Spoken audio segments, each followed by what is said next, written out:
So I was at South by Southwest 2024 in Austin, Texas. It is a film festival, it is also a music festival, it is also a comedy festival. There's a lot of conferences and exhibitions, and there's a lot of tech stuff going on. It was pretty interesting. This was my first year attending, so I got the film and TV badge. Now, unfortunately, there's a handful of films that I wasn't able to see since the Oscars decided to be during the festival, and that's my biggest stream of the year. I wasn't able to catch Sing Sing, and I'm very much looking forward to that. And same thing goes for Monkey Man and I Saw the TV Glow. So here's the films that I did manage to see while I was in town. Sasquatch Sunset is directed by Nathan and David Zellner. These two brothers are also responsible for Kumiko the Treasure Hunter, which I very much enjoyed. They also directed episodes 2 through 4 of The Curse, a show that I am very much looking forward to, and don't worry, I will be doing a watch-along to this show finally in April. Thank you for being patient. Hit the bell on the watch-alongs channel if you don't want to miss it. You gotta hit the bell. That's how you know that when the things are. This film stars Jesse Eisenberg as a Sasquatch, and he also produced the film. The film also stars Riley Keough as a Sasquatch, and she executive produced the film. There is a huge list of producers for this film, most notably including Ari Aster of Hereditary and Midsommar. There's a lot of people that wanted this film to happen, and it's a comedy, and I guess that it's funny mostly because it exists. This is honestly very much a troll-type film. It falls under the category of movies that are essentially making fun of the audience for even watching it. It is rated R, it is very gross, and that feels like most of the point is to just be very gross. Like, that's seriously the payoff for pretty much every scene. And it's a film that requires a lot of patience as well. Like, there are lengthy scenes where you're just kind of watching these Sasquatch characters who never say a word. It's just grunts. Every bit of dialogue is just grunts. And you watch them for a while, and the entire payoff of the scene is just something gross happens. You're just watching the Sasquatches, and then something really disgusting happens, and that's a scene. And it repeats, and it repeats, and it repeats for the entire movie. And I still don't think it's bad. One thing you can definitely say as a positive is that it is very unique. There's no other movie like it, I don't think. It is also very well shot. It looks like a professional production. The music in the film is honestly fantastic. The entire thing was scored by the Octopus Project, who I had not heard of before, but they did a really great job with the tone of this film. It all sounded very well composed. The music really does a lot, and the choice for its tone is certainly interesting. There's also some honestly great sound design. There was a scene for a log in the water, and there were some really cool choices for what we heard underwater. There's a baby Sasquatch at one point, and the noises for that were very funny. And that's what's weird about this movie, is that it does still succeed as an actual comedy, despite also being a troll movie. It simultaneously manages to be both funny and funny, like with quotes on the second one. It is not exactly a crowd pleaser. This is destined to have walkouts. Pretty sure there were at Sundance. Again, it's a movie that kind of feels like it's making fun of you for watching it. It's funny that Jesse Eisenberg is in it, and you couldn't even tell if you didn't see his name in the trailer. They've got accomplished name actors in this film, and you can't even see their faces, and they're just grunting. That's funny. It's funny how they made a movie that most people are not going to be able to sit through. Do not bring your date. Do not bring your mother. Do not bring grandma unless you're trying to collect inheritance early or something. Now, most of my criticisms with this film are some that I can imagine are somewhat intentional, or at least the filmmakers are aware of. I think that they are well aware that every joke doesn't land, and I think that they are well aware that they've made a film that you have to be really patient with it, and I think that this adds to the funny nature of it, but there are a couple issues I had with the film that don't seem to be intentional. During that same log scene that I mentioned earlier with the underwater shots, there was some important information that was delivered a little confusingly. One of the shots was too dark, and it took a while to understand what exactly it was even trying to show. And another issue is that I really wish they went a different direction with their makeup prosthetics. Essentially, their faces just more or less wound up looking like really stiff masks the entire film, and because of this, this, the actors weren't really able to show much facial expression at all. Basically, they just chose one facial expression for each character and just stuck with it the entire film. One of them looks kinda angry the entire film because his facial expressions don't change because it's basically just a stiff mask. One of them looks scared. One of them looks kinda sad. One of them looks fairly neutral. And it really becomes noticeable when there's different things happening in the film and they're reacting in different ways that aren't necessarily in tune with that same facial expression that they have throughout the entire movie. For a film that decided to include accomplished name actors that would only be grunting the entire time, I really think there would have been some benefit towards them actually being able to show facial expressions. But hey, maybe that's just me, and maybe the whole fact that it looks fake is just more funny? Who knows? Anyway, I'm still glad I watched this movie, and it was some kind of experience. I am not sure I can recommend it to many people. It is a pretty well-made 90-minute movie that feels like 2 hours, and nothing happens, and they're just gross the whole time. We do a little trolling, they might say. So yeah, check it out. Maybe. It's your call, really. And I'm giving this one a 6 out of 10.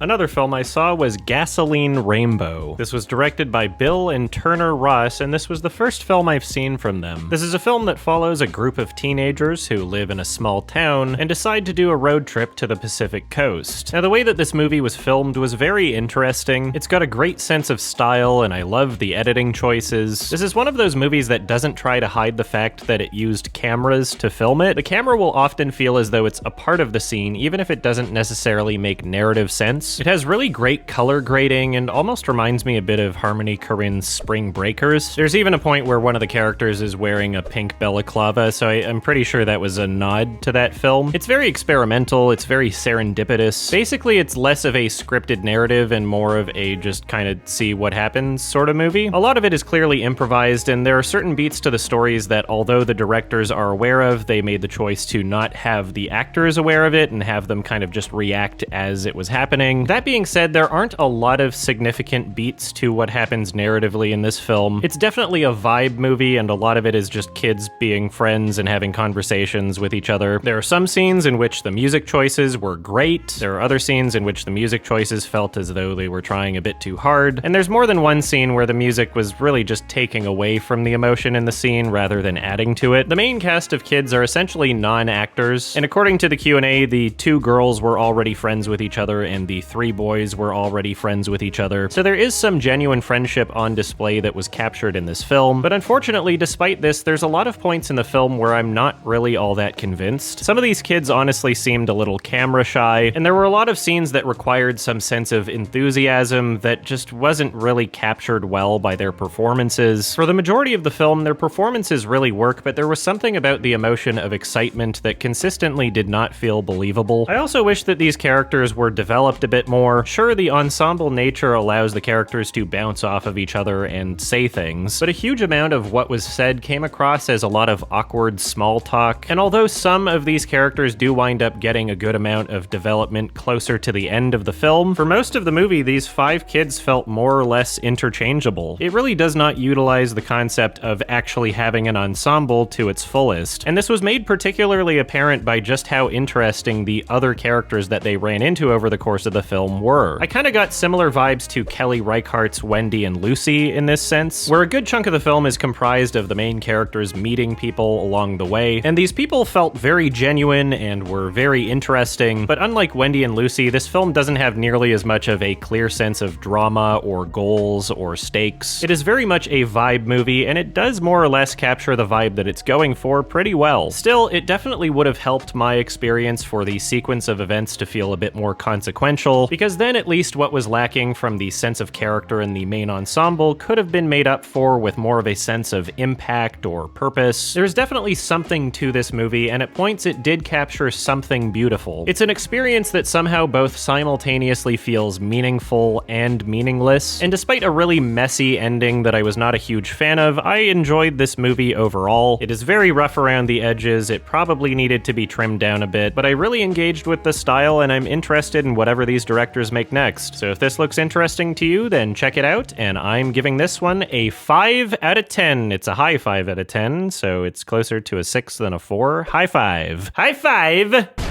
The Truth vs. Alex Jones is an HBO original documentary directed by Dan Reed. This is the same director as Leaving Neverland. This documentary covers noted crazy person Alex Jones and the court cases that resulted from him spreading rampant lies about the events and family members of a serious tragic event that I'm not going to name because it might get demonetized, but you all know what it is.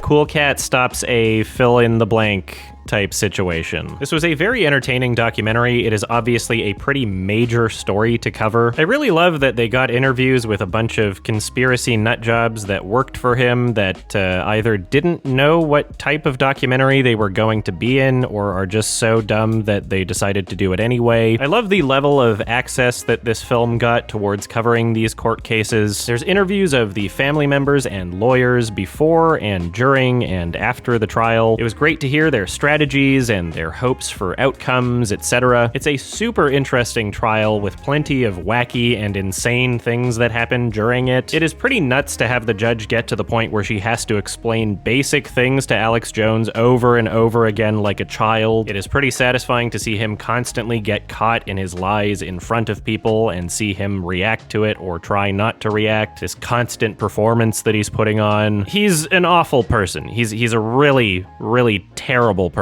And this documentary does a great job of capturing that. And it's really weird watching this film because there's so many horrific and disturbing aspects to this whole story. But as soon as Alex Jones makes a funny face, I can't help but chuckle, maybe laugh even. There's something undeniably captivating about him and his persona, and he is an undeniably hilarious character, which makes things kind of annoying because there's people out there who will defend his actions based on that alone. Like, you can still find him hilarious and acknowledge he's a monster. You can do that. Having positive emotions to someone that is bad doesn't make you bad. We can still be honest about ourselves. We can still be honest about who he is. I think he is hilarious. He's also a fucking monster. Awful, genuinely terrible human being. Now, despite this being a captivating subject matter with a lot of substance to be found in the film, the presentation of this film, most notably in the editing and music choices, often wind up working against it. The music is honestly just terrible. It's this super standard, cliched, paint-by-numbers documentary music that feels so fucking insistent, and it makes the first 20 minutes of this film borderline unwatchable to me. Thankfully, past that point, it decides to calm itself down, and there's plenty of scenes without music, and even the scenes with music in them become a lot more subtle, but the first 20 minutes are just absolutely sensationalist and manipulative, which is especially awful because the events that it's covering don't need that. The events are disturbing enough to speak for themselves. Why the hell did you have to turn something so real into something that feels so fake? It is super annoying, and the awful tone of the music is just blaringly overpresent. On top of that, there's some really bad audio editing in the film. It's just really unfortunate because the subject matter honestly deserved better. Anyway, despite these issues, I still very much enjoyed the film, and I don't regret watching it, but it's not really something that I think that I will ever watch again. The subject matter was thoroughly interesting, and the documentary covered it more than serviceably for the majority of its runtime. So if this looks interesting to you, then check it out, and I'm giving this one a 6 out of 10.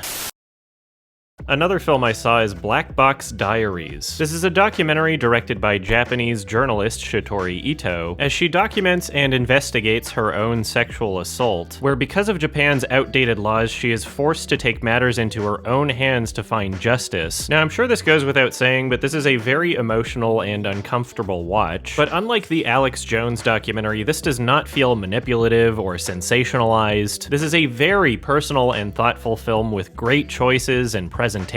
It is very smart and sensibly presented. There are fantastic editing and sound design choices. The piano score that accompanies this film is very fitting and appropriate. This is one of those really great documentaries where the story actually develops over the course of it being filmed. Within the film, she documents the investigators who refuse to accept her reports. She documents herself being lied to by the police. And although much of this film is constructed with personal recordings and courtroom proceedings, she manages to present all of this in a very clean, professional, and even atmospheric way. This is an undeniably powerful film with some great shots and really smart choices throughout. So please check this one out whenever you can. I'm not sure exactly when it's getting a wide release, but add it to your watch list, keep an eye on it, and it'll be out eventually. And I'm giving this one an 8 out of 10. It's closer to a 9 than a 7. Civil War is the newest film written and directed by Alex Garland, and like most of his films, I did very much enjoy it, and I would see it again, but I also have some mixed feelings about it. First off, I really loved the sound design in this film. Both the choices and execution for the sound made for some very haunting and effective scenes. The soundtrack choices were also very interesting. It often feels a little unconventional, but it greatly adds to the film's style and tone. Visually, this film is also pretty fantastic, and combined with the film's editing, it gives it a really solid sense of flow and continuity. Now, unfortunately, where this film was really lacking for me was its narrative and characters. Essentially, Kirsten Dunst is playing a war photographer slash journalist, and her character, along with the other three that accompany her throughout the film, are just so uninteresting. At about 30 minutes into the film, I was just waiting for some kind of interesting dynamic or even hook. And although they do serve purpose towards the greater narrative and commentary that the film is communicating, their interactions with each other are just so bland and unspecial. I don't often feel this way, but this is a movie that would be more interesting without its main characters. The most effective and impactful scenes in this film are ones that succeed despite them, not because of them. There are plenty of films with unrelatable characters that I still love because they're interesting character studies, where the characters presented have enough depth that it gives you a lot to chew on over the course of the film, but unfortunately there is not that much depth or complexity to these characters, and so the lack of relatability winds up making for some scenes where I feel fairly uninvested. I was able to care much more about the side characters that they met over the course of the film than the main characters themselves, and even this would be much less of a problem if the commentary found within this film were more substantive. For this film to be set in the United States of America and be called Civil War and also be directed by a British guy, you'd think that there would be more of a meaningful point to the film in terms of what it's trying to say culturally and politically, but instead the film's setup is merely offered as just a set piece. Essentially, this is an alternate history version of America where there are different factions and alliances. There's the Florida Alliance, there's the Texas-California Alliance, and this could be really interesting if they gave us any information on why these alliances were formed and what they believe. Instead, we're just told that there are different groups and they're fighting each other and there's a civil war, but we're not really sure why anyone's fighting. We're not really sure what differentiates the particular groups from one another. It honestly just seems like kind of a cop-out so they can play it safe and sell to as wide of a demographic within the United States as possible for something that is for sure capitalizing off of the current civil unrest and division being experienced in the United States. It doesn't really offer that much to take from it other than fighting each other is bad, and there are media perverts also. It genuinely feels as though one of the goals of this film was to prevent anyone in the audience from going, "Hey, that's me!" And at that point, why even set it in America? It's alternate history anyway, and with so little connecting it to the current political climate other than just saying that people are divided, it really misses the opportunity to be a film that feels important with any sense of urgency. It's not really about America, it's just set in America because there's lots of guns, and guns make for some fun action and some easy conflict. We set this movie in Gunland, and that's about the only reason why it was set here. Now, like I said, there were some really great scenes in this film, but unfortunately I was not getting as much meaning as I was hoping to, especially with the title and concept. The entire ending action sequence was super well executed and great conceptually, but relatively mindless. And again, if you removed the main characters from this scene, I would have enjoyed it just as much, if not more. It's really difficult to relate to these little turds just running around in the line of fire trying to get their snapshots, especially when the main character's motivations are just entirely selfish and she just doesn't even like the idea of asking questions. I wish I could attach onto these main characters more because honestly, there are some scenes where their inclusion feels unintentionally silly, and I don't know how much this has to do with the writing, but there are plenty of moments where I just don't buy Kirsten Dunst's performance. I don't think I've ever seen an Alex Garland film that I've regretted watching or one that I wouldn't check out again, and this is no exception. So perhaps on a second watch I'll enjoy it a bit more and maybe get more out of the existing commentary, but for now I'll just just say that I still recommend it, and I encourage you to come up with your own perspectives and interpretations and leave a comment. Let me know what you thought. And I'm giving this one a 6 out of 10.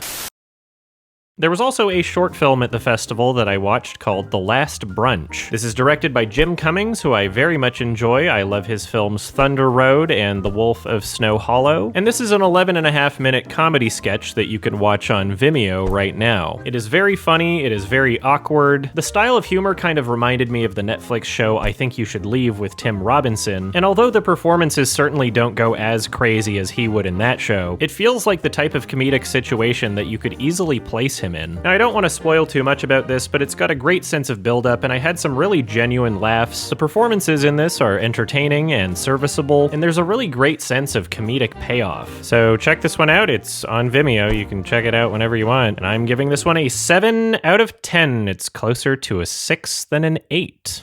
Now, there's one more film I want to talk about here. It was not a part of the South by Southwest programming, and I watched this outside of the festival. It is completely unrelated, but I like to use my channel to promote talented, smaller artists with films that you might not have heard of, and you might not click on the video if it was just a review for that, so I like to attach these things onto other things that people will click on. Civil War's got a lot of buzz, so there are definitely people clicking for that. It's called Spermworld, and this is the newest documentary from director Lance Oppenheim, who I very much enjoy. I covered his previous documentary, Some Kind of Heaven, which was also his feature-length directorial debut, and much like that film, his newest documentary, Spermworld, is also a really fantastic watch. This film follows the lives of sperm donors and recipients that are working outside the existing systems of sperm banks and clinics. It showcases a wide variety of character and motivation and experiences, and the information is delivered in a very thoughtful and intelligent way. Something I love about his documentaries is that he always finds really interesting and entertaining characters. There's a great sense of variety to the real-life characters that he covers, and he really knows how to show and explore these characters in ways that are comedic and dramatic. This is also a super well-shot documentary. It's the type of film where if you didn't know it was a documentary going into it, you might assume that it was a traditional scripted narrative. Despite this being a documentary, there are some genuinely incredible shots, some really fantastic wide shots. There are some shots that are filmed inside of vehicles, and they're honestly way better than the vast majority of these types of shots found in traditional narrative filmmaking. The colors and lighting are fantastic. You can really tell that there's a huge amount of effort put into planning and setting up each shot, and despite that sense of coordination, he still manages to achieve a very real and intimate exploration of these characters. The real-life characters shown in this documentary are very watchable and hilarious, and it's really intelligent in how it manages to capture the perfect moments and aspects of their personalities. This is a film that respects the intelligence of its viewers, and rather than spoon-feeding you how you're supposed to feel about these characters, it instead gives you plenty to think about and interpret for yourself. This is a perfect film for people who love learning about and experiencing other characters and people. It is endlessly fascinating, and there's some really genuine emotion that it handles delicately, especially considering its semi-comedic tone. This film also has fantastic audio for a documentary. There are some really great sound design choices that are so subtle that you might not even realize that they're done in post. Anyway, I love this film. It's super well presented, and it's really great seeing a director where you can tell that they're confident in what they're showing. It is very funny, it is very heartfelt, and it is honestly the perfect tone for this subject matter. I almost forgot to mention, the original score is fantastic. All of the filmmaking elements combined provides a presentation that feels simultaneously dreamlike and purposeful. It is such a great snapshot/window into people's lives. There are emotional beats in this film that hit hard and with purpose. Super interesting, incredible ending. Gotta give this one a 9. I'm bumping it up to a 9. I was thinking about giving it a high 8, but the way I'm talking about it, I think it's a 9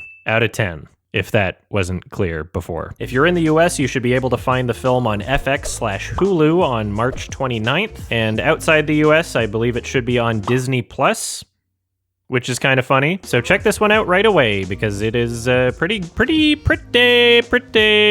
great. Thank you. Oh yeah, one more thing. When I was in Austin, I hung out with RM Brown, and I went on his podcast, and we talked about our South by Southwest adventures. So if you want to hear that, just check this out. It's the video on the screen. Thank you so much.